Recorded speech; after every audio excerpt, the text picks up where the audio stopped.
good morning to a early Sunday morning. Well, for some of us, some of it's not. But Nick, how's it going, buddy? Very good. Good morning. Good morning. Good morning, Chris. Nice Uh, to see you guys. good. Congratulations on the vote yesterday, Thank and you. I know this is going to be a. Um, I guess knowing you, you're just hitting the ground running right now. And I was thinking maybe he's going to take a little bit of time to relax a day or two, but not you. I think you're you relaxed a little bit, maybe an hour yesterday, maybe. So Yes. it's just Yeah. a start for you. Yeah. There's too much. There's too much going on, and I think we need to make sure that we capture the momentum. I think there is a new energy in our community, and it would be a shame if we let that pass. We need to build upon that and really solidify it and move forward and stick to our dates more than anything else.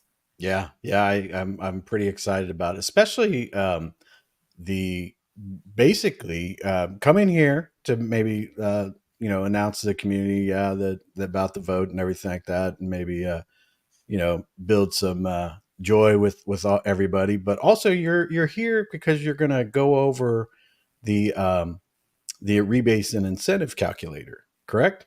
Yeah. So I've had a lot of inbounds from people, and I've seen the communications in the Discord with some confusion around it. So I thought it would be useful for me to kind of walk through it step by step and explain things and clarify things because I created that in a rush and put it out there.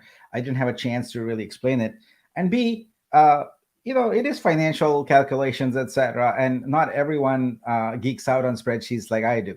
So I want to give a chance to like slowly walk through it and answer everyone's questions. And I don't know, maybe we'll uncover if I made a mistake there. If we did, we'll go fix it. Oh, yeah, yeah. So that's basically what it's about. Collaboration, that's what it's about. That's everybody loves to hear that. um, if anybody has any kind of questions, put them in the chat. What's going to happen is we're going to come off the screen. We're just going to have Nick here, and what his he's going to share, and we'll be behind the scenes if he needs us and anything. And I'll be watching the comments. So if you have any kind of comments, we're going to star them, and then after his presentation, we'll come back on. We may have a few people join us. We have several YouTubers that like this is they're traveling, doing things, but we thought it would be good that to add them to the stream. So if you're watching on someone that's not here, know that they're going to try to make it, but at the same time, they felt like it was important to get the information out to their followers also, and so that you didn't have to go to a specific YouTube or anything like that. So, but if you have comments or comments or any kind of questions, we'll star them. We'll let Nick take over, and Odie and I will be backstage. And if Nick needs us for anything, and then we'll be back when he's done. So, is this what you want to share here, Nick? Yes, sir. All right. Okay. So we'll be here, but it'll be your show. So I'm gonna remove Odie and I, and then as the video, once we get done with this, we're gonna clip this portion out and just post this for everybody on their YouTubes and wherever you would want to put it, um, so that people can just refer to this and not me talking and Odie and I talking. So, all right. Yep. Great. Thank you very much. All right, let's rock and roll. So what I have here is a copy of the rebase and incentive calculator worksheet that I shared with the community last week. And what I want to do is go through it step by step and kind of break it down and then put it back together. So let's start with the model. The most important part of the model to understand is that rebases are driven by number of transactions.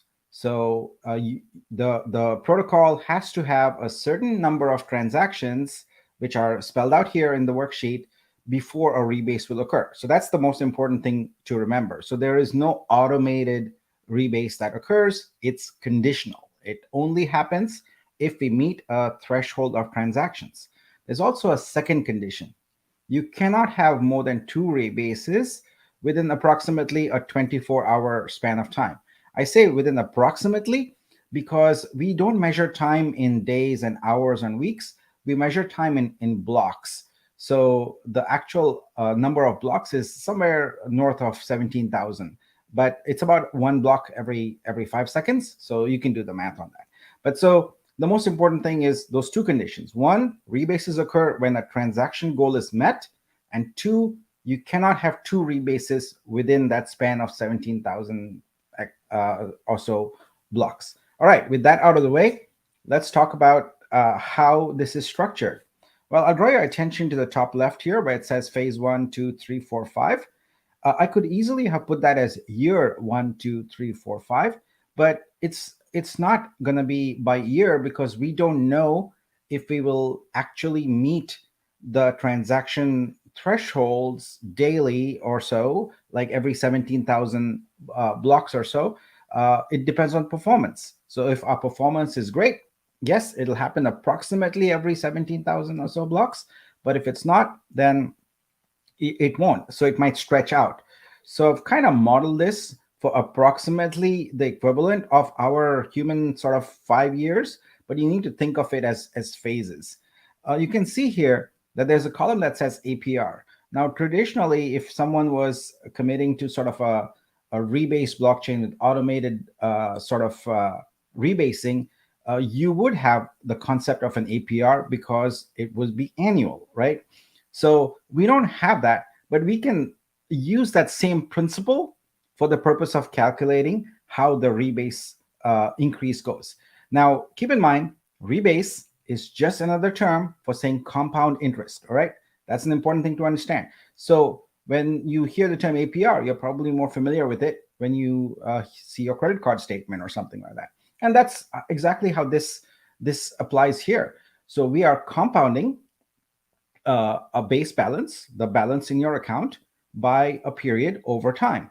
So you can see here that the compounding decreases over time. So it starts off pretty high, but then it goes lower and lower and lower. And the reason for that is because what we want is a model in which rebasing rewards the earliest sort of participants, which is you. So what we want is the rebasing to get harder and harder as time goes by, which means the blockchain has to perform better and better. We need to have more value created through the blockchain over time, in which case the rebasing will occur.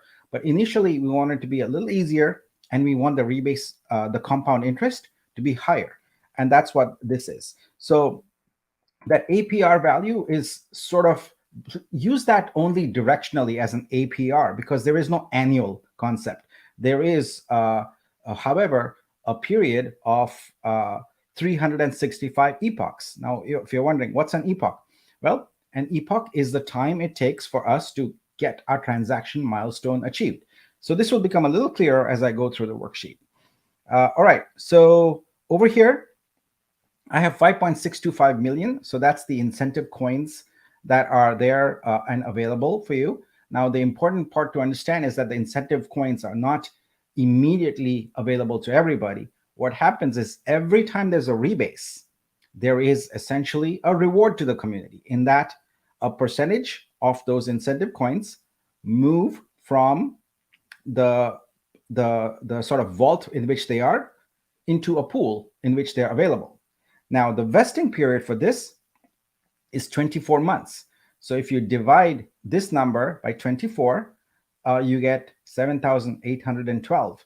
And so that's how many coins move from the vault into the incentive pool and become available to everybody every time there's a rebase. So think about it this way. Rebase occurs, you get two bonuses, right? You get, first of all, the compound interest, which increases your holdings. And two, you get incentive coins available to you. So that happens over a 24-month period. All right, moving over to your right in this worksheet, this is just a way for us to simulate, based upon your coin holdings, what would be the incentive coins you are eligible for from this pool. And that's it. So I'm going to put in our initial supply, which is 50 million. Is that 50 million? 1, 2, 3. I think that's about right. So now let me just scroll down to the very bottom of this worksheet. And this particular column here is the rebase coins. That's column D. All right. So let's keep our eyes on that. I'm going to scroll way down to the bottom. And our max supply is supposed to be 250 million. So look at that value right here. It's just shy of 250 million. So that tells you that the worksheet is sort of programmed that way, and it is designed to hit that cap of 250 million based upon that progressive APR and based upon the progressive number of transactions required to achieve it. You can also see this column. I can freeze the header, but I know from the top of my head that this one here is a transactions column. And what this is saying is that by the time we get to our max supply, we should be averaging around 500,000 transactions in approximately what would be considered a day, 17,200 or so blocks. Now, if you're wondering like, wow, that's a huge number or whatever, go take a look at other chains. Ethereum does 1 million per day. Avalanche does approximately 500,000 per day. So this is not some odd number. It's a fairly aligned number with other protocols, and I think we should be able to easily get there or exceed it.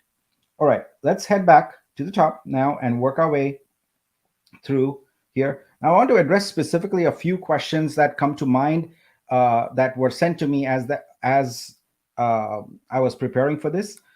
So one of the question was, what happens to 15-minute epochs? That is deprecated. That is history. There is no more fixed time epochs anymore. The epoch is going to, the time for an epoch is going to vary based upon the time it takes to achieve the transaction goal. So before it was the epoch drove the rebase, and now it's the transaction volume drives the epoch and the rebase. All right, so that's new model. All right, let's work our way through here. And I'm going to highlight this column here. Let me also zoom in a bit, making it easier to see on the video there. Let's go a little bit less. Let's do 140. Okay, that's great. You can see both columns here. I mean, all columns here. Okay, so we start when the blockchain goes alive. That's called Genesis. All right, we have a value here of 100 million. So this is just 1.00000008 decimal places expressed as an integer. Why is it expressed as an integer? Because on the blockchain, we don't actually work with any kind of decimal numbers. We call them floating point numbers for precision purposes. We only work with integers. So any number that is a decimal is expressed as an integer, and to display it, you can always divide it by whatever 10 raised to whatever number you have. In this case, 10 raised to 8 to have it show up as an integer. So that's what this is. It's really 1.00, and then the next one is 1.00110, and so on and so forth. So it's divide by 10 raised to 8 for that. Okay, so the transaction goal here is 100,000. The rebase coins, we start off at 50 million. That's going to be what the cap table total is. How many incentive coins will be vested? Well, we'll start it off at 0, and it's essentially divide that by the period we have. So, okay, let's see here. Okay, the new incentive coins. So what we want to do is basically say that based upon the value here, 50 million, what are the new incentive coins? You know what? I should go back and change this to 1,000 so it's more realistic for everybody, because that's for the entire blockchain. I was wondering why those numbers are so large, and I just realized I didn't change it back. All right, this is probably better. So if you have 1,000 coins, what are you going to see? Well, so you're going to see that your share of these incentive coins is your coins, that's 1,000, divided by 15 million, because that's the overall OG pool who was eligible for the incentive coins, multiplied by the actual total of the pools. And so you have 0.5 of those coins. On this last one, what it does is it gives you a total of how many rebase coins you got in that epoch, plus how many incentive coins you would have earned in that epoch. So that's basically how this spreadsheet reads. We go on to the next one here. and you'll see the number is slightly higher. Why? Because the rebase value has been impacted by the APR. So it's been this number is what got multiplied, and you can see that number. It's 1.0011011644, and that's actually the exact number you're seeing here. So based upon that, we have a larger transaction goal. So every epoch, our transaction goal grows just slightly, keeping in line with the rebase. So it's not every epoch you have a fixed number of transaction. Every epoch, the goal that has to be achieved by the blockchain grows. Now, I got a question about, well, does that mean that you in the epoch 2 you need only 110? No, because then that would mean that the performance would have to be trivial, and it would defeat the purpose of having a model like this. So yeah, every epoch you need the full number of transactions. So in epoch 0, you need 100,000 transactions in order to move the needle to epoch 1. In epoch 1, you need 100,110 transactions to move the needle to epoch 2, and so on and so forth. And so each of those, so basically, as you can see, the idea is to have rebase be driven by blockchain performance. You got to think back to why this is important. If you think about this in isolation, like there's nothing going on, this blockchain just rebases, etc. It's nice to think about it, right? But it's a fantasy from a market perspective, right? If everyone in the market knows that the coin supply is inflationary, constantly inflationary, what's that going to do to the price? Well, no sane investor is going to pay that same price, knowing that in a short time, that the value of their investment is immediately going to drop.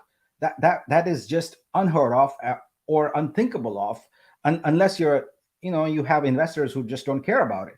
But the market has investors who do care about their money, and so if you have an inflationary coin supply, the price is going to drop. So we need to hedge against that, right? We need to prevent that from happening. And the basic model here is, look, yes, the supply is going up, but the performance, the value delivered by the blockchain is also going up.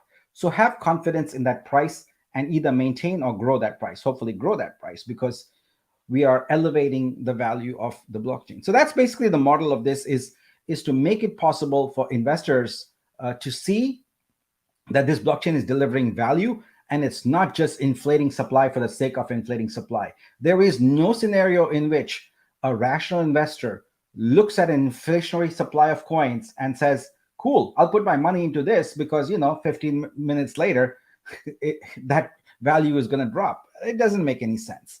So this is why this model is here. It's essentially a dynamic transaction-based system, and that those transactions act as a dampener. A dampener means something that slows things down. It's a term that's used in aviation and in automotive, but it essentially acts as a brake to ensure that it's not runaway. It just doesn't take off at a random rate.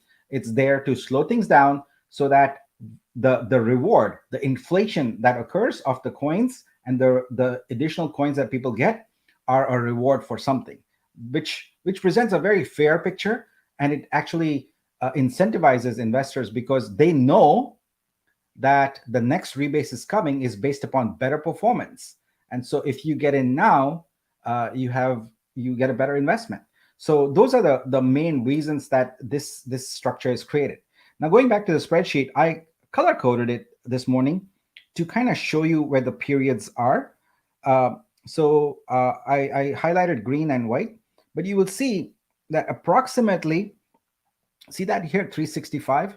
So that approximately corresponds to 1 year. I don't want people to think in terms of years and hours and days, because it's more dynamic, right? So, but this is modeled, so approximately every year, the APR changes. If we meet our performance goals, that's exactly what it will be. It cannot be any less than that. Why not? Well, because you can only have one rebase approximately every 24 hours, every 17,000 blocks. So it can't be less than this, but it could be more than this if our performance is not good. But ideally, our performance is right on the money, and so we will see rebases occurring there. So here, this one here basically uses C4, which is the APR that is lower, and then it changes to C5. So you can see the transition occur here. So what's happened here is that it's switched to essentially the lower APR number. And if you go through the spreadsheet, you'll see that occurring at approximately every 365 there. So yeah, that's basically how it's modeled out.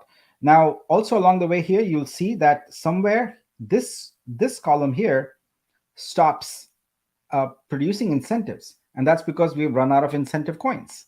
The incentive coins are a pool, and they are there over a period of time. So this is right here, and this number here is 24 months, which is 720 approximate days. It's a little bit more than that, 730 actually, but I just wanted to make it accelerate a little bit more. So that's basically what we have here. So if in the future the DAO decides to add more incentive coins, then that would increase. But that is not something that's planned in this worksheet today. But it is a DAO, and someone can submit a proposal to add more incentive coins. And if that happens and we all vote on it and the vote passes, then more coins would be also available there.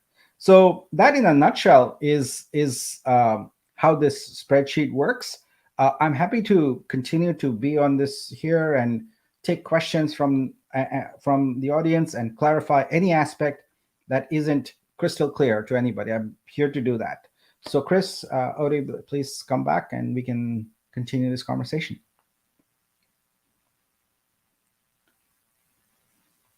You're muted. Go figure, right? Thank you so much, Nick. Did you want me to leave the slideshow up while you're talking and answering questions? Well, let's see if there's any comments that require that. I'm happy to bring it back up. Yeah, let's see. While you were going, Chris. Oh, Chris, you're back. Okay. I didn't know. So Nick wanted to start taking some questions, but I saw that you were working hard behind the scenes, starring the questions. Which way? Yeah, okay. I was typing. Didn't know which way you wanted to go. Yeah, these are the ones that I started while when we first started and on, so they may not have to do with the presentation. But ANA has for Nick one centralized exchange on the roadmap is plus 2 weeks, so we should see centralized exchange buys and sells by the end of September. Then if I gotta pull up that thing, but it's basically having the CEX is agreed on, and then there's an RC2. Is it RC2? Let me just pull that up because I don't want to guess here on this live. Give me one moment. I'm going to pull up my my roadmap so I can get the right dates on there. Yeah, I'm sorry. I expected to answer questions only about this worksheet. All right. I'm sorry. So so if you look at mainnet RC2, that's plus 2 weeks, and then plus 2 weeks, that's when, so it's actually 4 weeks when the CEX, we are live on a CEX, so that's mainnet RC2. So yes, that is that would be by the end of September approximately then. Yes, that's correct. Yeah, okay. I just wanted to verify that. I don't want to give out false information. Yep. The second part of the question is have bags split into many wallets? If I move coins from hot to cold wallet, does the NFT move?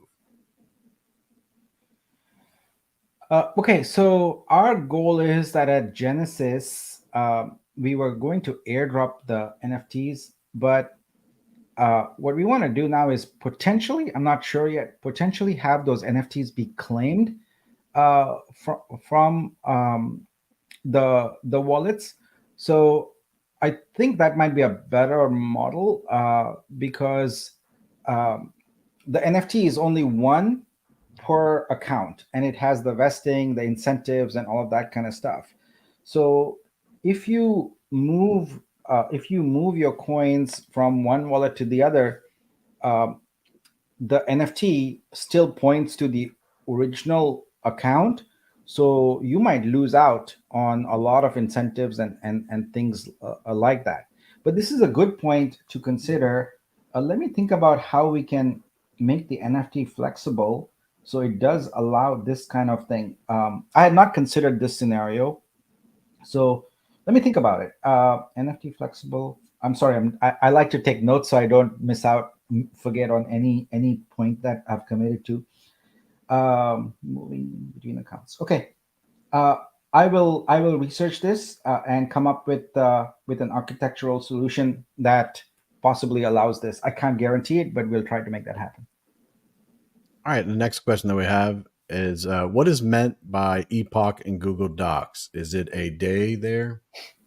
Yeah. So an epoch is really a term that is used in history and in blockchains.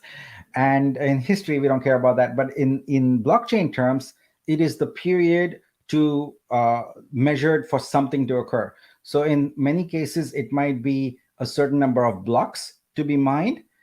In this case, an epoch is for very specifically, an epoch is for the transaction goal that has been set to be achieved. So we have variable epochs. We don't have fixed epochs where epochs occur every hour or something like that. So you would not use day, hours, anything. It's the number of transactions. When that goal is met, the epoch is completed. Okay. The next one's kind of a statement, but brings up an issue. Hello, if people think the boosters will kill the project, maybe put a limit of 10 per wallet so big wallets can't dump. Other hand, we might not get enough for liquidity with restriction in place. I mean, Yeah. is that's something you thought about? Yeah, actually, many people have suggested that also. But then also, what we could do is implement a third or different model, which is where you could essentially uh, pay for a certain number of boosters, and we could have a phased approach to it. In phase one, you're allowed this much. If it's not all sold out, then you're allowed to sell more, and so on and so forth. So we could have it in a phased approach also. So that's another model, because one of the things is we do need liquidity, but we also want to balance against the bad side of this. Mhm. So I think the model might be that you allow any number of boosters to be purchased, but only a fixed number to be active. And then as we go through the threshold, we meet the threshold, then we either allow more of those or we refund the extra ones that are no longer possible. So I think that's a workable model also. So Like Hey, how you doing? the idea. Hey, how you doing? Phased approach. What's yeah. up, Pride? Not much. Hey, Brad. The next question that comes up is for Nick. Can you enable pictures in the rebrand chat so people can post name and logo ideas in there? yeah, I'll look into that. We are eventually just going to move to a new Discord, so I just don't want to have people spend a lot of time administering that. But yeah, I can add logo to Discord. Yep. So this is a perfect time for this question. So Sunny T, or I don't know if it's a question. Well, I guess it is a question. So Nick, it's off topic, but what type of pens and notebooks do you use for your notes? How do you keep track of all this stuff? Well, here, excuse me one second. He's so transparent. He's going to show you the notepad he uses. Yeah, so I use a notebook brand called I don't know if you can see that. It's Kai Rui. Yeah, it's very hard to see. It's KAIRUI Ying. So they make these small, colorful notebooks. They're easy, and they have this little thing and a little pen Oh, holder. nice. And I've been looking for a good pencil because I haven't found a good one. But my latest one, I've been using for 3 days now, and I really like it. It's ironically called Nick Pro. Oh, Ironic. is that the one that you got that Wink, you wink. posted about your Yes. yeah, and I saw that Nick, I got to call you out on something. Okay, you know what? Listen, I don't want to start any kind of conspiracy or whatever, but I saw that you posted that you got some drawing pencils, and they said pro on it, and you were like, "I'm not really a pro." But then a couple days later, you post some type of sketch, and I'm like, "That's a pretty good sketch." So, I'm not sure if you're being totally honest about your art abilities with us. I think I got So, to call you so, out on so that. look, Chris, when you're speaking in a community of 4,000 plus artists, Oh, yeah, that's true. there is that scale factor there, and yeah, I consider myself a rank amateur there. So Yeah, but that drawing that you did, and you said you had sketched it, and I was like, man, that's pretty nice. But okay, we'll go with that. That you're way better than me, but I guess not as good as. And those artists, I'm telling you, you're surrounded by some very very talented people, and including like Fowler. Fowler just joined. He's got some great stuff too. Yeah. But there was a second part of the question: how do you keep track of this stuff? yes, So I'll tell you what, I have tried in my life all kinds of various organization systems, note taking systems, task management systems. And what I have discovered is what works best is no system, no task management system. Yeah. So I basically do like almost a JIT thing just in time, where I make like I make notes about whatever I have to do about this meeting, like just literally scribble it out, and immediately I pretend after this meeting is done that the meeting is still ongoing, and I resolve whatever I can on there, and deal with it. Some things you can't deal with immediately, but I've reached a point in sort of my career where it's more about being efficient at delegating things and making sure they get done. And so that's what I do, is kind of, delegate out the things that I don't do myself. I like that. Yeah. It's just you have a perpetual fire under your booty, as it were. You just Under his you never let it out. perpetual fire under his booty, he never lets out. Okay. I like it. I like it. let's He's keeping reorganize himself on our his words. toes, right? You're keeping don't- yourself going. Yeah, I like that. No, I really do. Yeah. Oh, Well, coming from the guy that's extremely motivated, Odie, that's a huge compliment to Nick. So we have another question here, Nick. So when it comes to the centralized exchange listing, was BL lying about being able to tell us who, and do you have an idea of which one you'll be using now? Yeah, so my goal is to get 2 signed up. I've heard some names tossed around, but I've not seen any communication or any actual information. So I'm loath to kind of say out names here in public without having any idea what they are. So, but I know there's some conversations that have occurred with a few, and I know also that the tax was an impediment to getting those deals done. So we'll get a few. Two is the starting point. We'll get them done. That's about all I know at this point. And as more information becomes available, I will be happy to share that. But I do know that there were conversations. So. Okay, another question from Aris. Nick, those transactions can be minutes or hours, basically can happen by performing. I believe that got chopped off. Yeah, I don't see another part of it, so I'm not sure if it was me not understanding what he was saying, or one of you guys could understand it. Yeah, I can directionally answer, though. It's important for people to understand what transaction means, right? So on any contemporary blockchain, you can read information as much as you want. Free, unlimited, no problem. The moment you want to change any data on the blockchain, we call that changing state. You're adding something to the blockchain.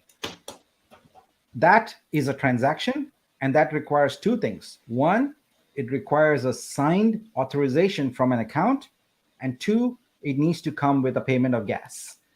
Because, when we use a Dropbox or Google Cloud or something, it's free to us, right? But guess what? Someone is paying the bill. We just don't know about it because we are being marketed to. So we pay the price for it in being marketed to. But Google, Dropbox, whoever is providing that free service pays the bill. In a blockchain, it's decentralized. we are asking to use compute resources. We are asking to use someone's computer, their bandwidth, and their storage. Who pays for it? Well, certainly not the person who's providing that out of the goodness of their heart. So that's what gas is. Gas is basically saying, I want to use the resources on your computer, your bandwidth, etc. And so every time you're changing the state of the blockchain, you're using storage and you're using compute power. And so you have to pay for it. So that's a transaction. There's fundamentally two types of transaction. One transaction is when you send money from one account to another account. That's the cheapest kind of transaction. It's like 0.00021 of whatever the coin is. The second type of transaction is when you use a smart contract to do something. So whether that's buy an NFT or whether it's some DeFi thing where you want to swap, currencies or anything like that, all of those go through smart contracts. There, the smart contract code is just like any other regular computer program. There's lines of code. Each line, based on what it's doing, costs money. It's literally down to that, like each line. And when you add up all of that, that becomes the total gas cost. That's why sometimes some transaction costs more than others. The most expensive transaction is the one in which you store information on the blockchain. If you write data of any kind, because now you're using storage, and storage is very, very, very, very expensive on the blockchain. So different types of transactions are going to yield you different gas costs. So from the user's perspective, they are paying. From the validator's perspective, they are earning that. So a validator is incentivized to have smart contracts that are very expensive. But from the user's perspective, they want transactions that are very cheap. You've seen this play out in Ethereum. There are times when there's a huge drop of some kind and gas costs soar and they're like insanely high. And that's because that network is calibrated to have the gas prices go up. So anyway, what we have to do is figure out within our epoch, like if our transaction goal is 100,000, what's it going to be? Well, I don't know. It could be 100,000 people sending, transactions of people sending money back and forth. It could be 75,000 of those and 25,000 of smart contract calls. It could be somewhere in the middle of that. So it's unknown what that will be. But I can tell you this, for the most part, there is no real benefit to people just sending money back and forth to each other. It doesn't make any sense. In fact, in the previous iteration, it made even less sense because you'll be paying 5% every time you send money. Now there's no tax or anything on that. So you can still send money back and forth, but each time it's costing you gas, right? So that's the impediment. So what this is saying is we better have applications that people are using and find useful on the protocol to generate the volume of transactions. Hey, Nick, where does NFT stand in that whole explanation that you just gave? Yeah. Is NFTs considered storage? What type of transaction is NFT, or even minting an NFT? What does that consist of? Yeah, it's a smart contract transaction where if you purchase an NFT, then you are adding a new record, and so that would be adding a little bit of storage. So yeah. Okay. Yeah, so I gave a long answer to a non-question, but hopefully you can come back and clarify your question, sir. Yeah, I think there's an issue with comments being deleted from before. I don't see anything. Shadow X brought it up, but I don't see on my side and I see all the chats from everywhere we're going. I haven't seen anything from Shadow X other than the one from earlier. But here's a comment from Teddy One. Nick, is the last column a cumulative amount of coins? Yeah, can you throw that back on the spreadsheet, please? Sure thing. All right. So let's look at row epoch 1. All right. So in epoch 1, our rebase coins are 1001.10, and this is from a balance of 1,000. So here we know that the rebase was 1.10. We also have incentive coins of 0.52. So if you add 1.10 to 0.52, what do you get? 1.62. So that's what that column is. Now, the astute among you will say that, well, Nick, shouldn't those incentive coins be rebased? and they should. And I was honestly just out of time and a little bit lazy to compute that too. So it's going to be a little bit more. The rebase, the incentive coins should also rebase. So this number is not rebasing this column. So if someone wants to take a stab at it and send me a spreadsheet like that, I'll put it in there. But or I might take I might, but the number is going to be a little higher. So thanks. Thank you. Okay.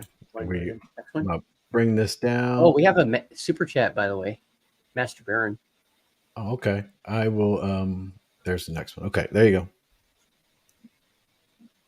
go. Oh, okay. Master Baron says, "How about we have some fun and do Pocky hottest chip challenge on one of the live streams with Nick, with Kryptonian, Odie, Greek, NR, Pride, and Chris." Oh, ouch. Oh, you know what? I would lose. Me too. Oh, I'll lose first. too. Nick, isn't that what you were talking about the other? I have no idea what we're talking about here. So. Oh, okay. That wasn't the sauce you were talking about from the that pizza or whatever we were talking about. Oh, okay. I thought hottest chip was some poker chip or some. Oh. Okay. Yes. I don't know. I'm guessing. I'd be down for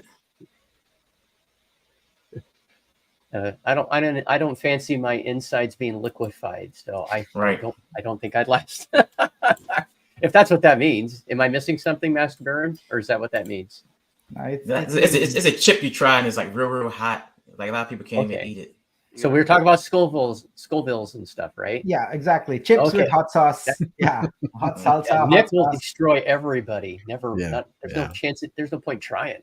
All right, we have another question here for OBZ. Is there a small percentage of creator fee we could put on the sale of the NFT that would automatically go back to liquidity? Okay, so let's break this down. All right. So what the question is asking is, assuming we have a marketplace and it's run by the protocol, that's the first if, right? Because typically protocols don't run the applications themselves. I'm proposing that we have a marketplace. So that's unique and different.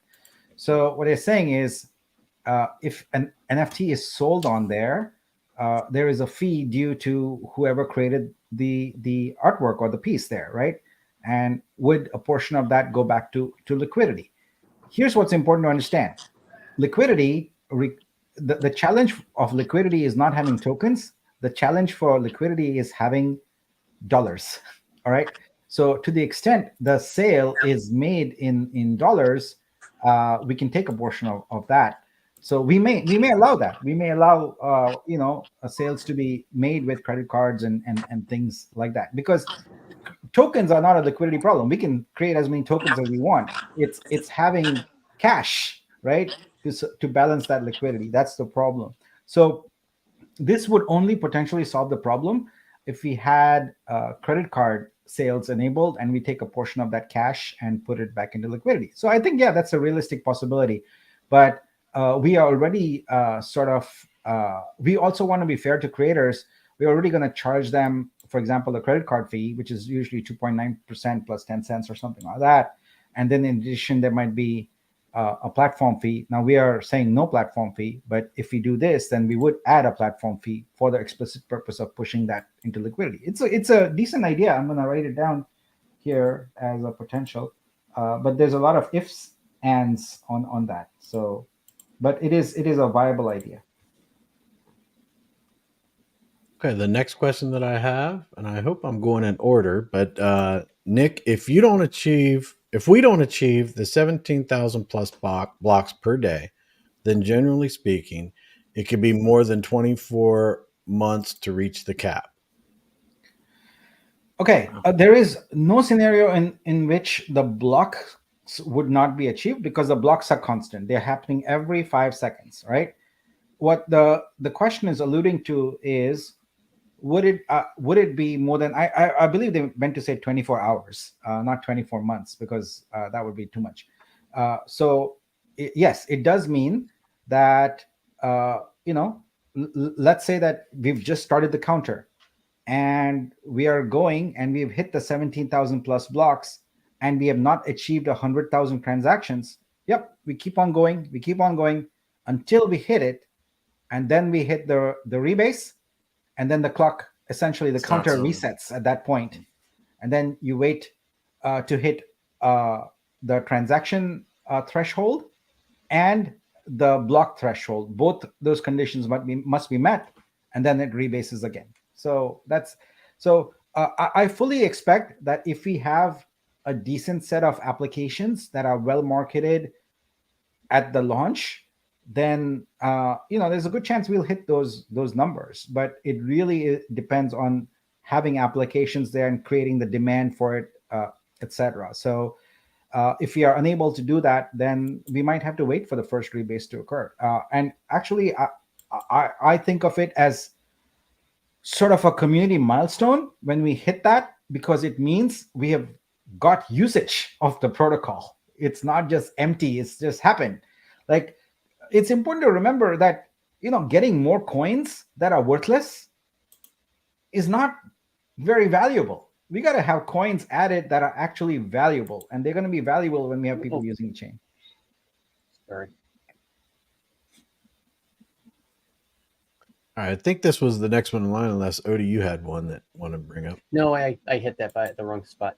Go. This question is this still is it still on the table to move to POS prior to mainnet launch? I know some did not want any additional delay, but at this point, another reasonable delay is acceptable if it means doing it right, in my opinion. Fair enough. So look, I made a commitment to the community that we would launch this protocol and mainnet RC1 on or before September 1. This is a viewpoint that is pretty sacred to a lot of people. They very much want this to launch. I have, since we've had a couple of those live streams where we had the discussion, etc., I've had a chance to look at the feedback. I've had a chance to talk to the engineers, etc. And I feel like it is much more reasonable for us to stick to our goal, launch as planned, then under the umbrella of the DAO, put together the technical committee and create a transition plan. It's not that unheard of. Ethereum did it, and they were well into their maturity to do it. So if we have to think through it and do it a little later, it's going to be fine, in my opinion. And so I would much rather, that doesn't mean I won't have people look at the viability of it. If we can do it and still keep our date, yes, by all means. But I think the date is more important at this point, just for the future success of this blockchain. So yes, I'm willing to explore getting it done, but we have 24 days. Let's be realistic.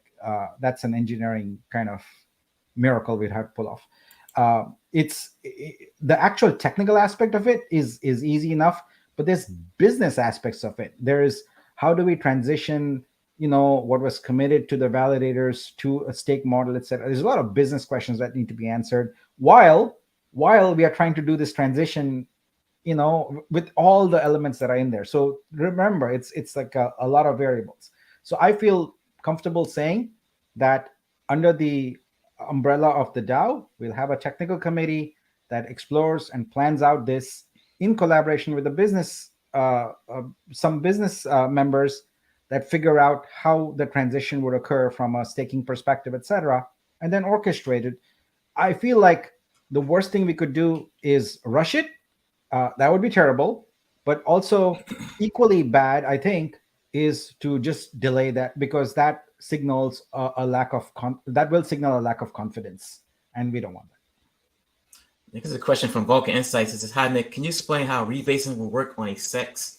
Understand how in our own wallets, but not sure with an account on SEX. Thank you."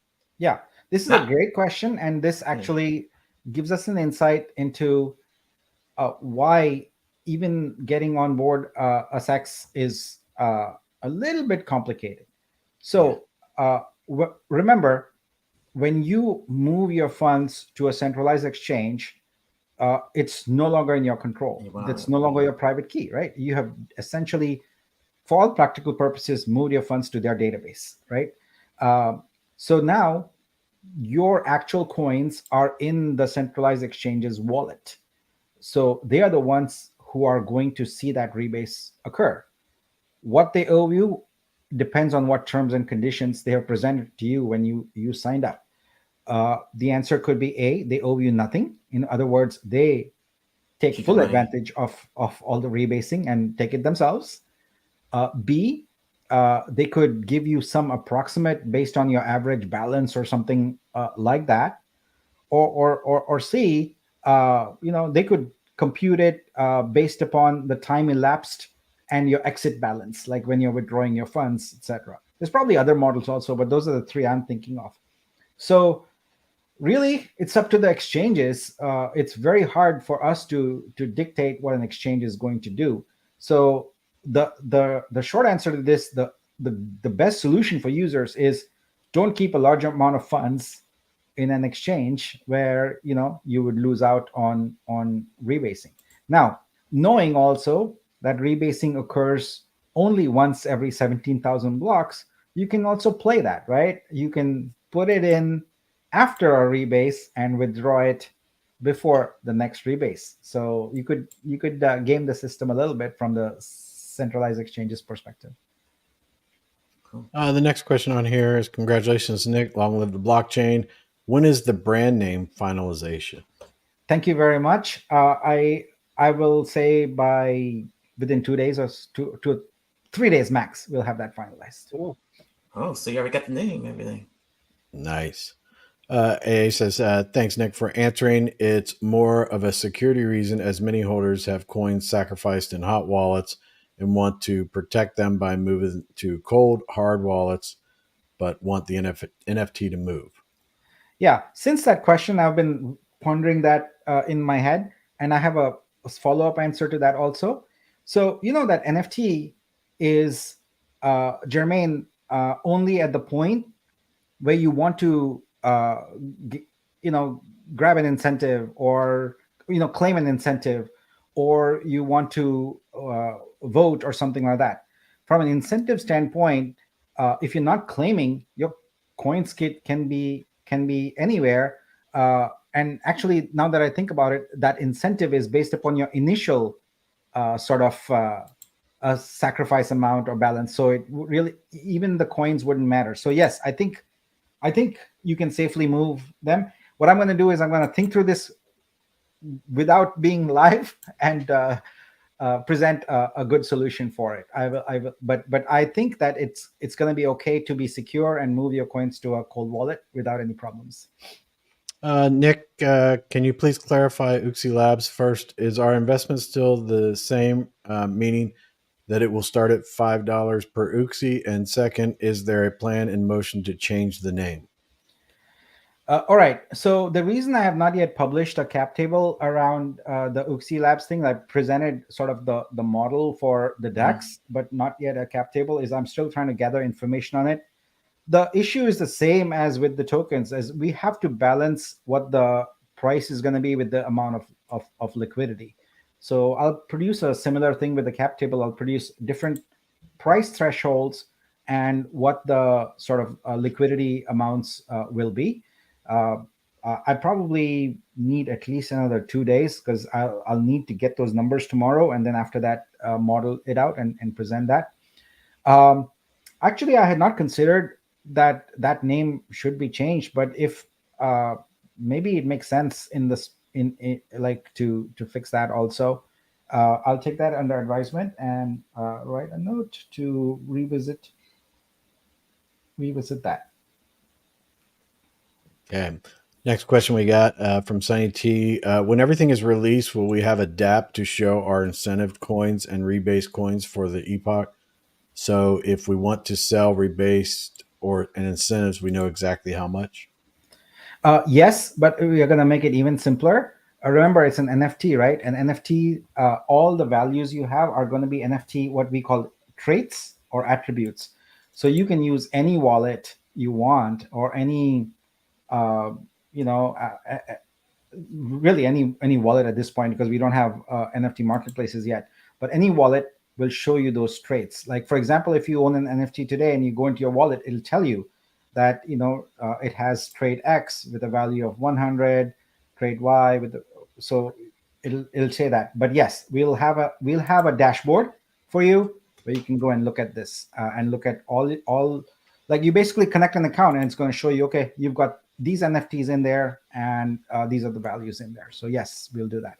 Sonny T has another question after that. It says, also with our validator coins, will our validator coins still rebase?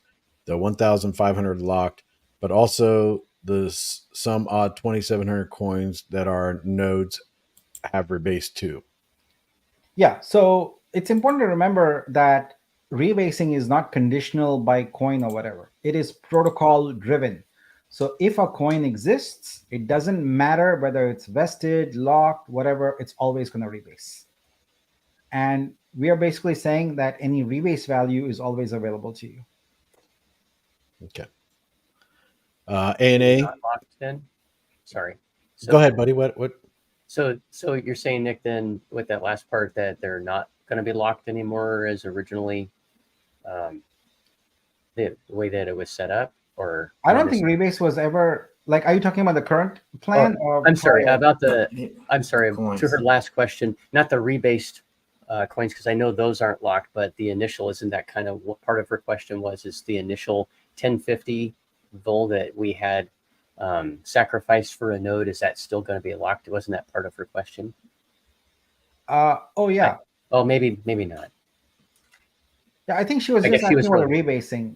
Okay, yeah, never mind. All right, thank you. I think I got that worked out. I'm Yeah, I did. She was going for the rebasing. She said the 1050 locked, and I was like, is she also asking if the original was locked? You know, that's locked in there. Is that still locked? I get it now. Okay. All right. So the next question: can you ask Nick when he is due to fly to Dubai to set things up? The sooner we shortlist names, sooner we vote, the sooner the word can spread prior to launch. Hoping it is done this week. Yeah. So there's actually multiple steps to the DAO part. One is to get the things in motion, and the other one is to then show up and actually sign them at the notary public and all of that kind of stuff. Mm-hmm. So my constraint is that the 14th, 15th, 16th, thereabouts, I have to go drop my daughter off at college in DC. I'm not going to miss that opportunity. That's my so that is the one constraint I have, and so that's so we'll set the wheels in motion, but the official kind of date on when that will be consummated, it would have to be after that period. I'll figure out exactly when I can go. There's one other concern is that my dad is in Bombay in India, and he's not very well. So I have to go and spend time and actually stay there and care for him. So I'll be operating out of that area anyway. So Dubai to Bombay is a short 2-hour flight or something like that. So if I'm needed to go multiple times, I'll probably do that. But I need to take care of my dad. Yes, definitely. Family. That's your dad. Great. Next question is A-Train. Would a special NFT sold strictly to creators to lower the creator fees on a marketplace? Just an idea, like a special tier for creators. Yeah, wonderful idea. And actually, I'm thinking even going beyond that. I feel like the marketplace run by the protocol should have no fees for creators. And in fact, the opposite. We have some conditions that a creator must meet. If they meet those conditions, we actually incentivize them with tokens to come to our blockchain, because their choices are Ethereum, Tezos, Solana, all of these chains out there. How do we get them to come here? Well, we make it super welcoming by incentives, and two, we create the technology that meets and addresses the needs, that they have. So yeah, this is the kind of thing. It could well be that the NFT we give them also has benefits on other marketplaces that come. We could make an agreement with other marketplaces that come onto our platform and say that, hey, if a creator is holding this special NFT, then they should get a discount on the fees or something like that and get that agreement. But I love that idea. Okay, the next question is, so Nick, what's going to happen to all the light node holders? Yeah. So there is currently essentially in the full node channel, uh, I have requested for them to come up with ideas or proposals that essentially solve the exact income problem for validators and light node holders in there. So what I'm now calling validators and backers. So the backers will not have a functional role in the ecosystem right now, but they did have a commitment to get perpetual income. So we got to figure out how to balance that. So my answer is that in coming up with the solution for the validators, the backers are included in that. I will come up with a comprehensive solution around that. And we're not talking about weeks and weeks. I want to start the discussions as early as tomorrow and move that forward until we reach consensus. So I would say by the end of the week we should have an answer to this question. Here's a follow up to before Nick. I meant more than 24 months to reach the cap because there's going to be days that we will not reach the 70,000 blocks. Actually, now I understand the question. Yes, yeah. This is why I said, right. I put it as phase 1, 2, 3, 4, 5 because if we are not doing well, then it could be longer than 5 years, and it could be more than 24 months to hit our incentive goal, also. So yeah, I think everything here is predicated on us having a ecosystem that performs Yeah. well. Yes. Next question: is it remotely possible to onboard more than 4 validators at first? Yeah, I mean, technically, there's no impediment to it. But the thing is, it's called release candidate because we don't want to sort of reach and extend its reach until we've finished the audit. In case we need to change the software, it's just a little more cumbersome to do it with multiple validators. So we could do it, but I think the closer we get to sort of having a greater risk, that's when we add more validators. So for example, when we reach a CEX level, we want to have more validators because we want to secure the network. We want to make sure it's more secure. But while we are still kind of getting all these agreements signed and getting the blockchain booted up, etc., I would much rather we focus on how to expedite onboarding the validators, automate the scripts and things like that, so that it's easier, knowing full well that our validator community has a significant number of people who have never done this before. So I want to focus on expediting that. So the technical answer is yes, we could do it, but it doesn't seem like a compelling reason to do it. Will the light node coins still be locked since we are no longer needed? Yeah, I'll answer that question when I have the comprehensive kind of solution in place. But it stands to reason that that would be the case. Yes. Marshall, always thinking of names. He said artist chain, direct name to the users. There you go. E-Train, would you allow new minted coins to be added to vested NFT to gain additional governance? A type of stake in a way. Long-term holders would have a go at it. So these are very interesting ideas and very interesting questions. I feel like it should not be my decision. I feel like this is stuff. This is the reason why we have a DAO. This should be a DAO proposal. We vote on it. Everyone agrees to it. Boom! It becomes the law of the land. Or the Yeah. law of our chain at least. So I see that.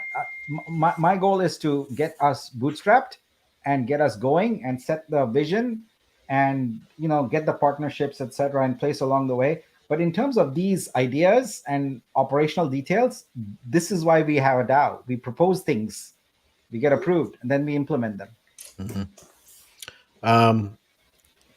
Forget if it was mentioned for unlocked portion of the vested amount. Do we have to claim it, or will it automatically drop into wallets when we sacrificed with? Good question. So they are referring to the rebased portion. No, wait. No, it's just like for the unvested, for the vested amount, unlocked portion. It should just automatically be in their wallets, right? Okay. All right. I understand the question now. Sorry, I had to parse it properly. All right. So you have an NFT that has your vesting schedule, and it has in it, what your initial balance was, etc. So when the way you essentially are able to transfer coins, etc. Let's say that you decide you want to transfer 100 coins from your wallet to another wallet. You can just go and try it. What the contract is going to do is look at your NFT, look at your vesting schedule, and check, do you have 100 coins available that are unlocked and available to move? If so, it'll do it for you. If you don't, it won't do it for you. So that's how it'll work. So you don't have to do any claims or anything like that. That NFT and its rules will make that happen. Ooh, I think I missed a question. I was messing around. Oh, here we go. No. Andrew Chapman says, "Will we be the Da Vinci blockchain?" Gosh, I love Da Vinci. I'm a huge Da Vinci fan. So Yeah, me too. Yeah. Okay. I thought I'd missed a couple of ones. So no. Yeah, I think I've got through the questions that were asked so far. I mean, there's comments and thanking Nick and yeah, I think we got them all. Here we go. Someone just came up here. To reduce number of nodes, allow them to be exchanged for Vol coins at any point for node purchase price, 10K for full node or 250 for light node. And then we have you have a comment for that or is that just a No, Well, I I think mean, that's in terms of nodes, we want to increase the security of the network, not decrease it. So I don't know that we want to reduce, but I can see the transfer occurring and allowing that to happen. We'll have to think about that. Let's see. So this is from Saeed. Hello, Nick. What are our situation as old investors versus new investors since they will have full access to liquidity compared to us on vesting? The boosters are also vested. So that is same situation for old and new. Same situation. Oh, I missed I someone's telling me I missed Donald Richardson's. Okay, here we go. Donald Richardson says, real estate, Nick, we can add our light nodes to a new token idea such as shipping home sales. Is that the question? I don't know what that means. Well, that goes with he made another statement right before that. This one. Oh, my bad. I just took it off. Yeah. So I think that's what that went with. Let's go shipping container homes. Okay. I don't understand that one. I don't know, Richard. I don't know if I'm reading it wrong or if I don't understand it. I know he's planning on. I know this question. He's planning on buying like shipping containers and turn them to homes. That's one of his goals. Oh, like those ADU units or whatever in the backyard, kind of that. Okay, tiny home. Yeah. Okay, so we have a couple more questions coming in here. Have we got a launch price? Last I heard was $5 and close to 2.5% withdrawal per month will stand. Thanks in advance. Yeah, we'll have a final launch price when we list on a centralized exchange closer to that, because we'll know our initial booster sales at that time, and that will drive the price. The price is not something made up; it's based on liquidity. So what we can afford to pay for that. That's what it is. I don't know about this 2.5%.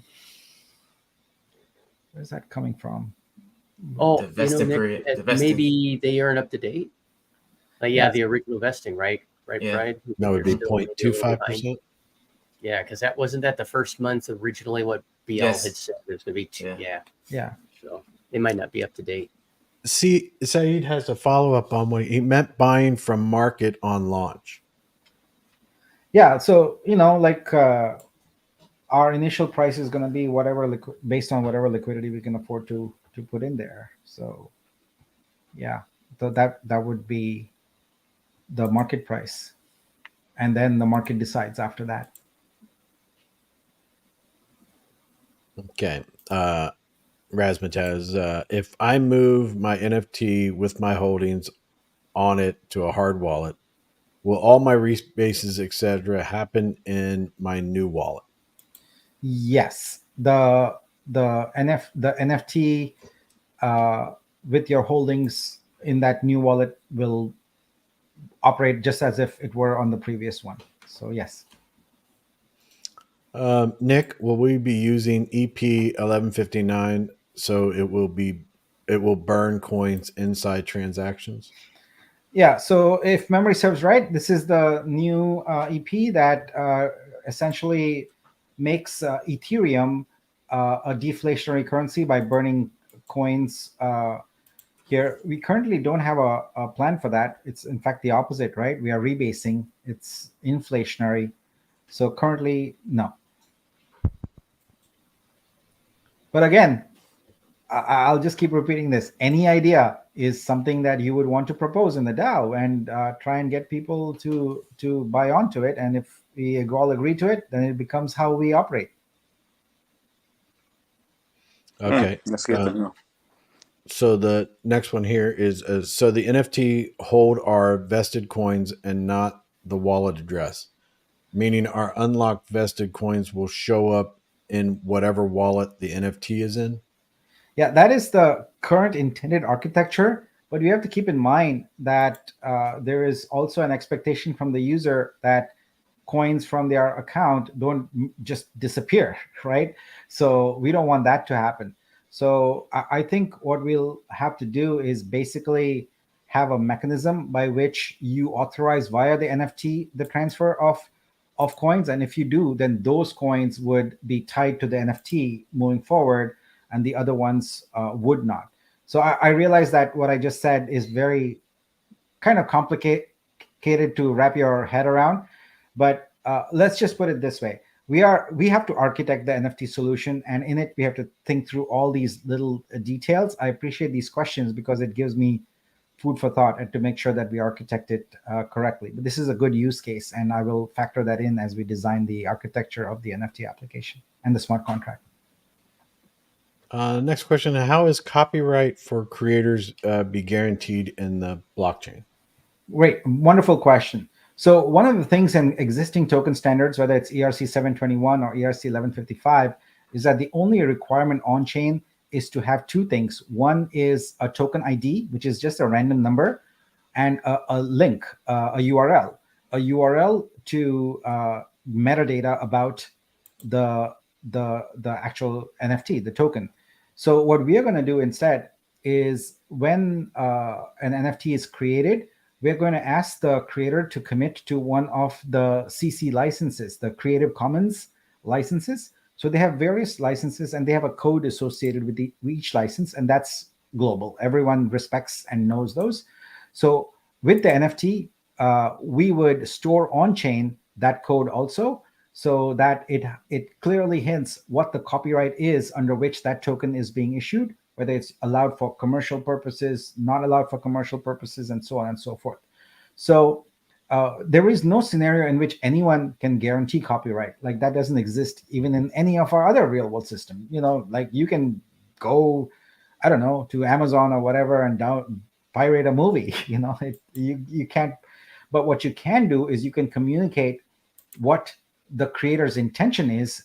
Therefore, if that intention is violated, the creator stands a chance in court to go fight and get a settlement or something like that. So we can't guarantee the copyright. What we can do is publish and guarantee the intent of the creator on the blockchain, so that they have proof that if the copyright was violated, that they actually communicated that. Thanks.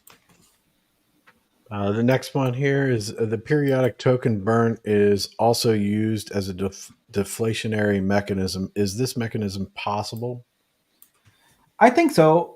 It is definitely possible, but we've already dampened the rebasing by tying it to a pretty, realistic target of transactions.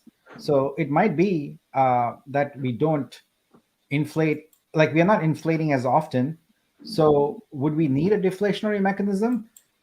If the question is about would we want to deflate beyond 50 million, I think you get to a point where you have too few tokens floating around, and then that scarcity has worked well for Bitcoin, but I don't know how well it would work for a general purpose kind of token like this, which is to be used, in marketplaces and things like that.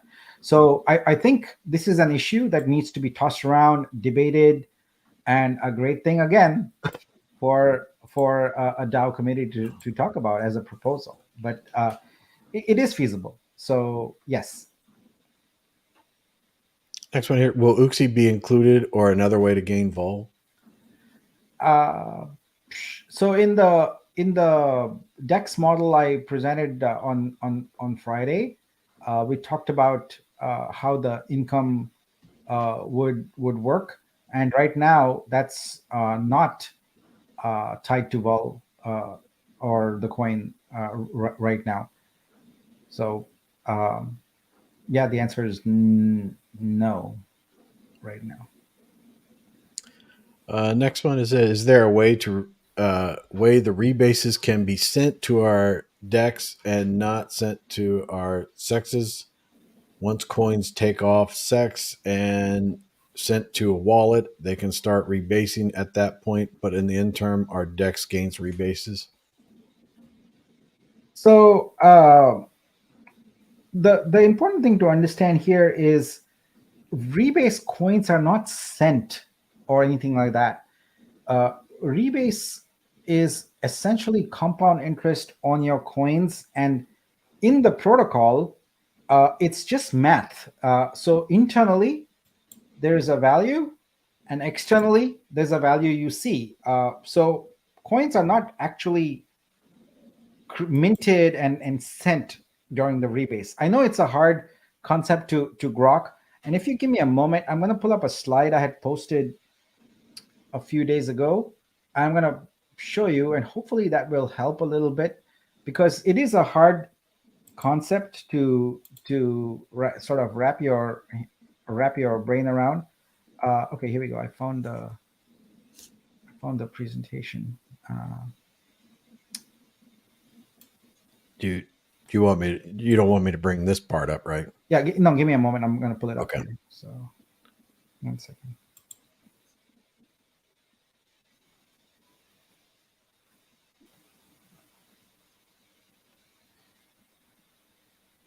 That's some really great questions so far, everybody. Much appreciated.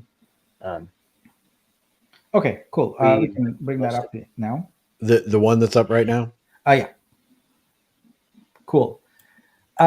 Okay, so I had prepared this, and there's a lot of text on it because I didn't intend to share it on a screen like this, but it'll kind of give you an idea of how things work.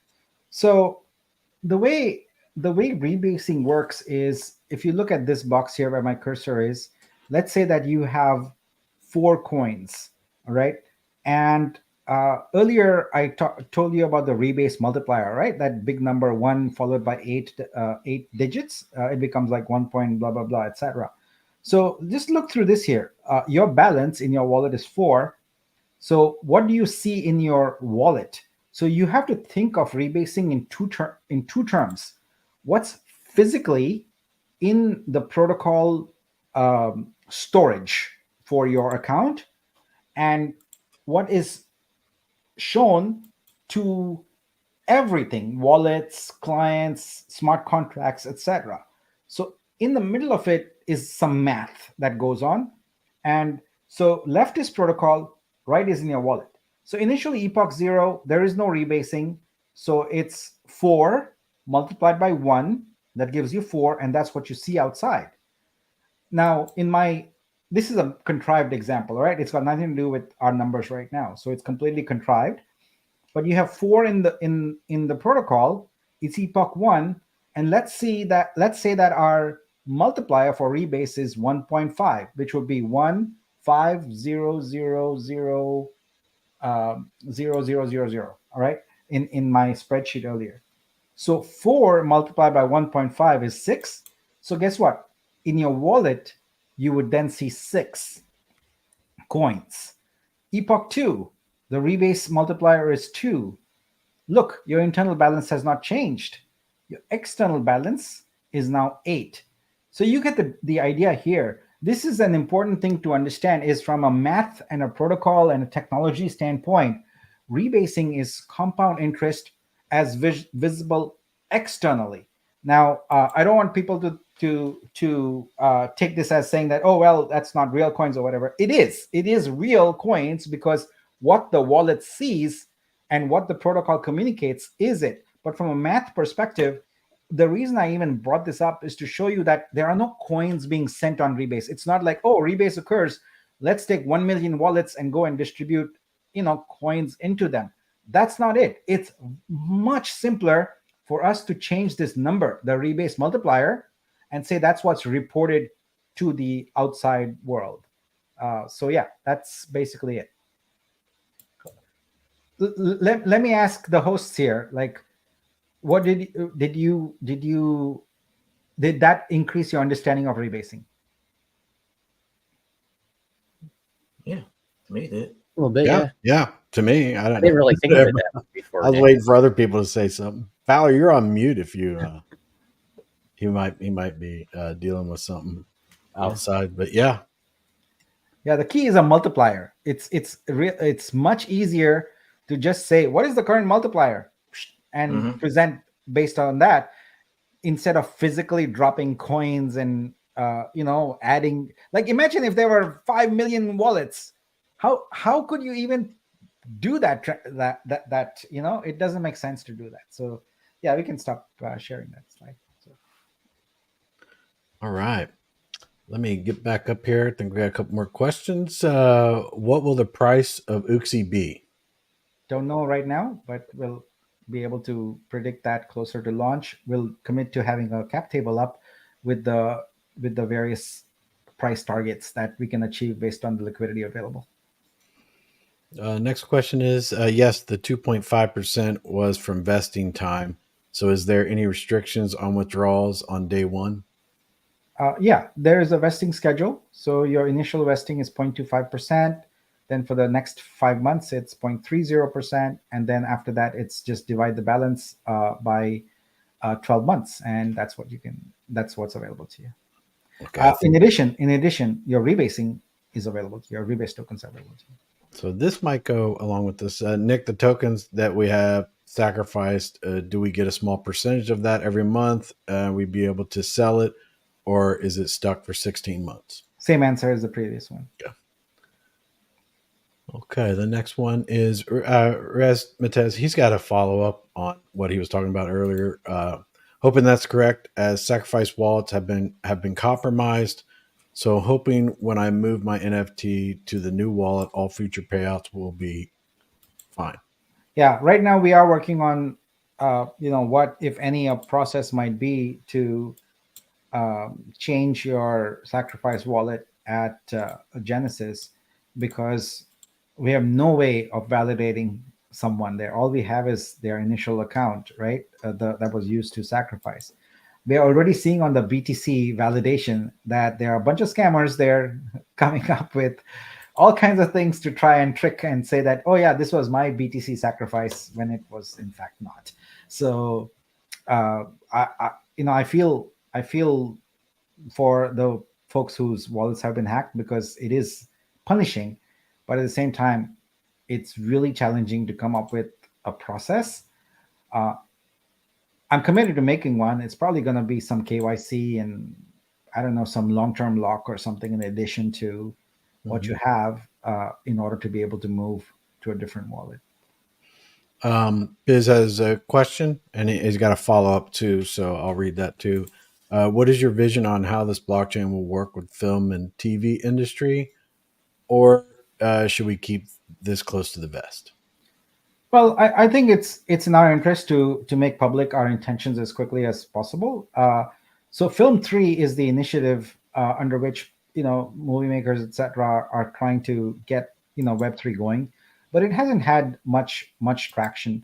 So I think the way we can at least start with traction is start in looking at indie movie producers and directors and seeing how can we incentivize them, whether it's capital, in order to actually release that movie via an NFT on our protocol. So that would be sort of the model loosely. We'd have to figure out exactly the details of it. But I already had the pleasure of producing my first Bollywood movie. I got a production credit on it. It was a short film. It was launched on Disney Hotstar, as they call it there in India.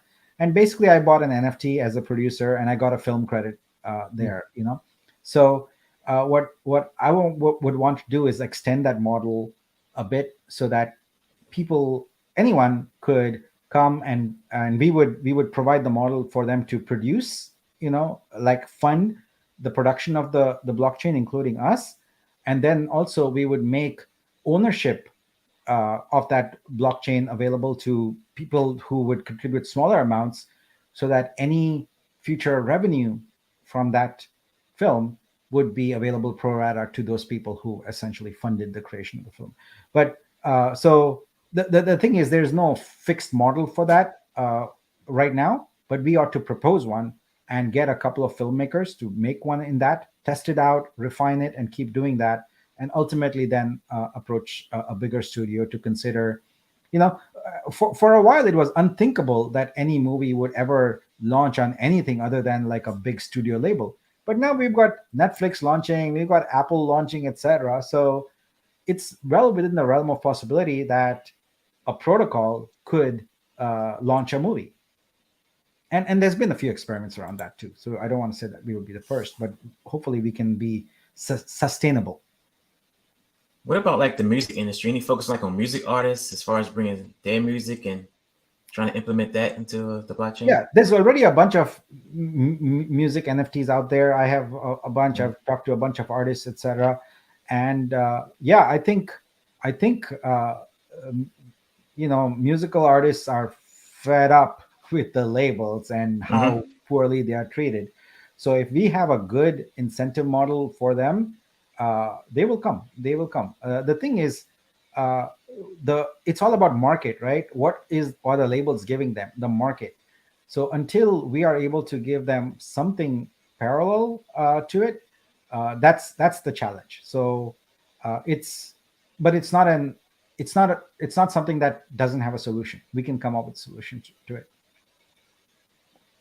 Nick, what would you see happening with our blockchain coin wrapped with Bitcoin? Does the rebasing and store of value add benefit to this route? Just thought of it, but not an expert in wrapped coins. Yeah. So one of the reasons why you would even consider wrapping this is to handle the fact that most other protocols and most other coins have no idea what rebasing is and couldn't handle it.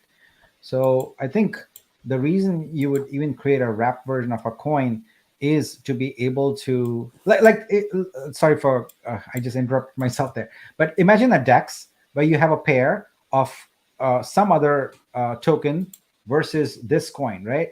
What happens on the DEX from the liquidity provider's perspective? They basically say, I don't want to provide liquidity here because it's constantly dropping, right? The value of the other coin is constantly dropping. So what's the solution for it? The solution for it is to create a wrapped version of our coin so that the wrapped one is constant price versus another token. And only when you unwrap it is when you would realize the rebase benefits. So the short answer to this is that wrapping provides a solution, but not to gain rebasing, but to really address the issue of rebasing as relates to other tokens that are not rebasing. Okay. I know, a lot of mumbo jumbo. I get that. I can see the glazed look on everyone's face. I'm just thinking through my head on that. Can we have an OpenSea like in our blockchain? That Mhm. is slated for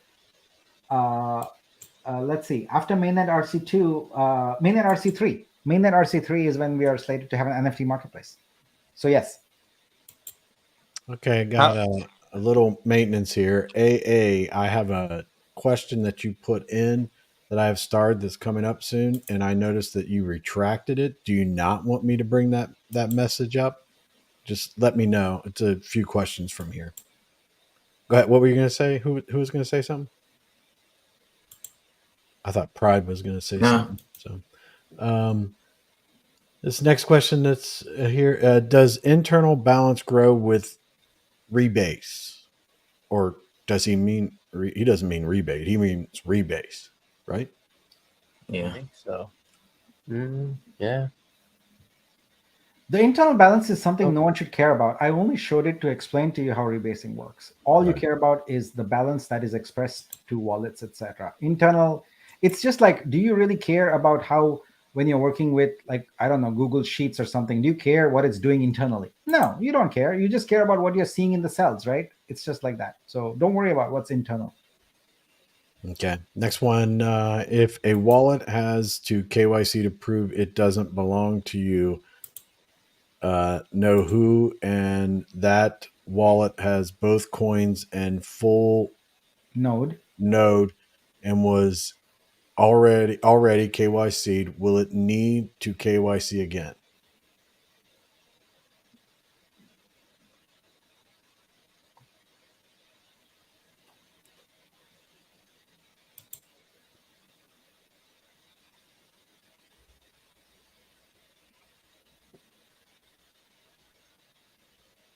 Oh, I think he is referring to our past. Yeah. To prove it doesn't belong to you know who, and that wallet has both coins and full node and was already KYC, will it need to KYC? Well, I don't know how to answer this, but if it's KYC'd and proven not to be a certain Yeah. individual, then what's the point of KYCing again? It'll produce the same result, right? Right.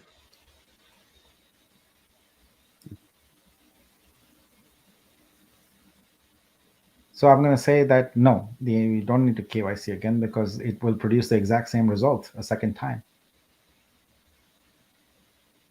Okay. So Yeah. here's a question from ANA, and he retracted it because he wanted to add cold storage wallet at the beginning instead of hot. So he says, another question, Nick. Say I have coins and 4 cold Cold wallets and wanted to move to one cold hard wallet. Is that okay, as it would be 4 NFTs to one, trying to slimline the number of wallets? Yeah, my goal is that after Genesis, you should be able to move things around freely. That's the intent here. So, yeah, I think we should be able to do that. Not a problem. Not a question, but it's not starred, but I just happened to see it. Honestly, thought my vol investment was dust. You don't know how appreciated you are for stepping up to the plate. Very impressed with the professionalism being shown. Awesome. Thank you. Appreciate it. Gonna try my best. You know, we still are not out of the woods. I always want to be straight up with people. We have a long way to go, but we'll get there. Biz has another question here. What is the incentive of owning? Do you receive future publishing writers residuals? Talking about owning an He- NFT or he's something. talking about a Was that- question that OBZ had asked. He's responding to OBZ. Oh, I'm sorry. I didn't even see the OBZ. I was thinking Nick. I'm like, he's got. What's he talking about? My bad. I'm sorry about that, Biz. The next question is, do you want me to hunt down and kill the 4 no votes? Oh God. No, sir. I embrace the 4 no votes because it's a community. Everyone is entitled to their say. I'm hoping that over time I can convince them to yes, but Yeah, sometimes that's the what people. we were talking about that yesterday, and I mean, Yeah. and we ran a poll on ours, and we had, I think it was 6% said no, but I had 94 100% on yes. mine. And 100% say yes. my thing was, not without doxing them and like calling them out Yeah. or anything like that, but I would hope that they could. The reason why they voted no was, and they had some reasons, and we could talk through it, and maybe they had an idea that was no, that we could have suggested to you, or when the DAO is formed and everything like that, that would correct that, or not correct it, but they would change their vote and they would be happier with it. But that's what my thought was on it. Yeah, Yes. I think everyone, at the end of the day, we have to work together, and so I would love to hear from the people who said no and understand what our difference is. And as I always maintain, we can disagree without being disagreeable. So let's talk about it. So Did I bring I it? certainly hope no one in the community is in any way, if their identity is known, no one should in any way disrespect or do anything to them other than just have good, solid Yeah, discussions. yeah, yeah. Because we learned that way. Agreed. Will projects be able to build on the blockchain other than NFTs?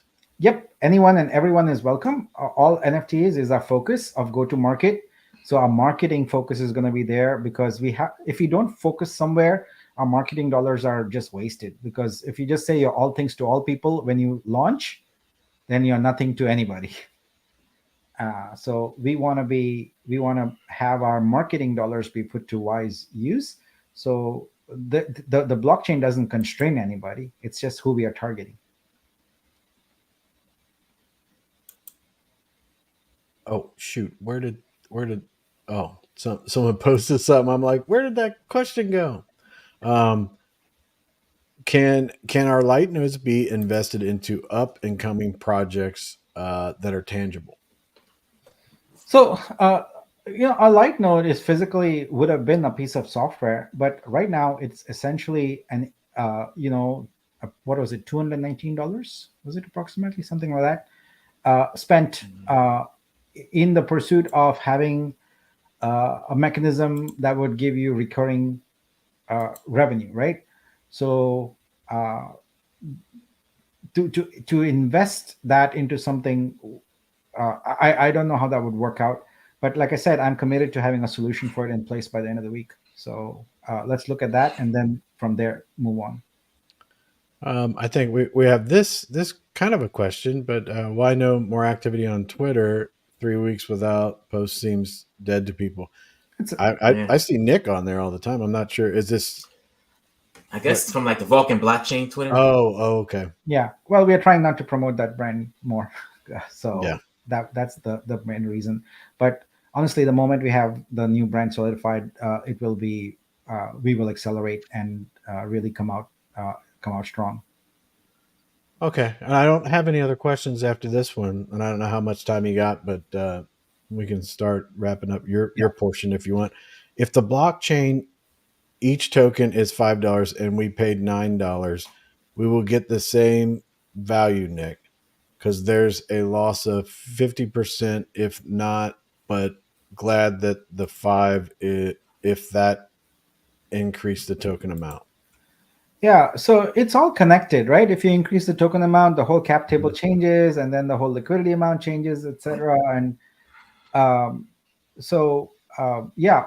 all we can do is launch with a price for which we can cover the liquidity, and then make sure that we've got enough value generation either in the plan or already in play, so the market sees that.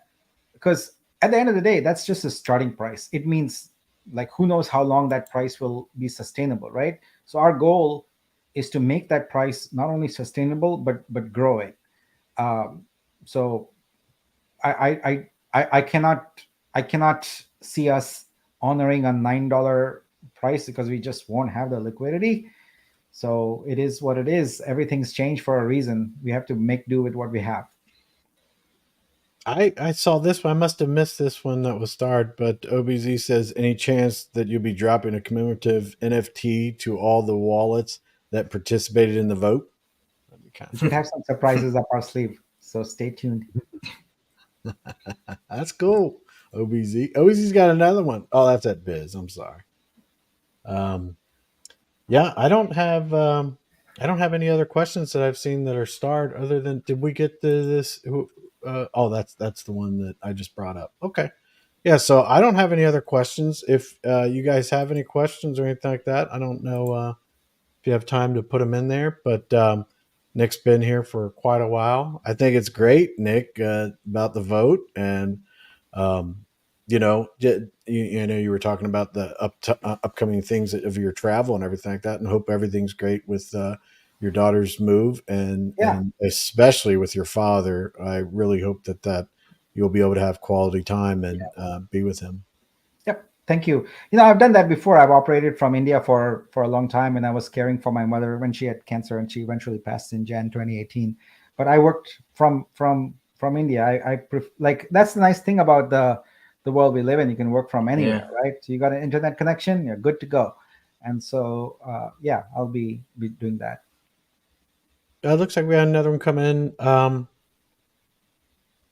Let's see. On the fund tracker, can you also post actual receipts of any bills we pay?